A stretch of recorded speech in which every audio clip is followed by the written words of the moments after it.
Hindi steno channel में आप सभी का स्वागत है। आज हम बहुत महत्वपूर्ण डिक्टेशन लिखेंगे, तो स्टार्ट करते हैं। स्टार्ट। अध्यक्ष महोदय, अभी अभी जो प्रस्ताव हम लोगों के सामने इस सदन में रखा गया वह सचमुच में एक विचारणीय विषय है। आज हमारे देश की हालत किसी से छिपी नहीं है।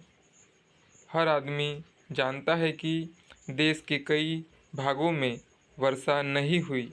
इसके कारण देश के कई हिस्सों में, जिनमें कि बिहार प्रमुख है, अकाल जैसी स्थिति पैदा हो गई है।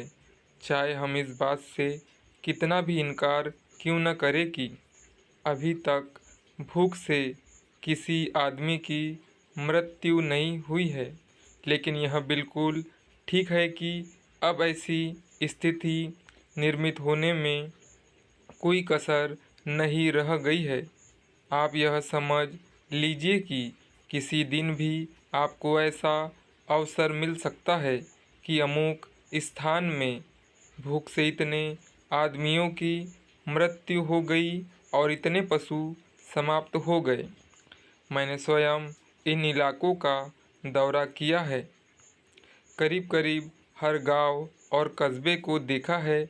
मैंने जहां भी गया हूँ वही एक जैसी दुख भरी कहानी सुनने को मिली। हर ग्रामवासी के मुंह पर एक ही शिकायत है कि इस साल हमारा क्या होगा। उनके पास अनाज का भंडार समाप्त हो गया है, पशुओं के चारे की व्यवस्था नहीं है और सरकार द्वारा कोई उचित प्रबंध अभी तक नहीं हुआ।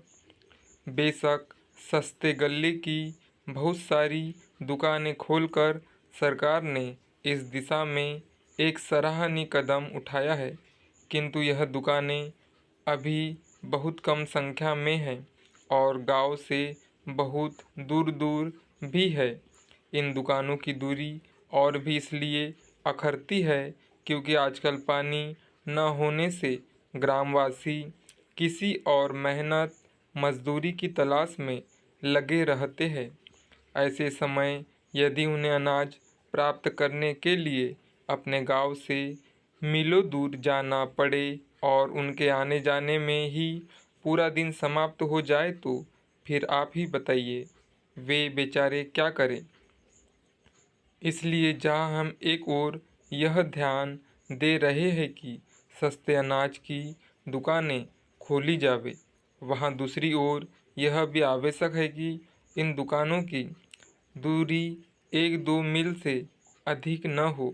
भले ही इसके लिए हमें कुछ अधिक दुकानें खोलनी पड़े, यह एक बहुत ही आवश्यक बात है और हमें इसका ध्यान रखना चाहिए। ऐसा करने से हो सकता है कि कुछ अधिक खर्च भी हो, लेकिन ऐसा न करने से काम न चलेगा। स्टॉप।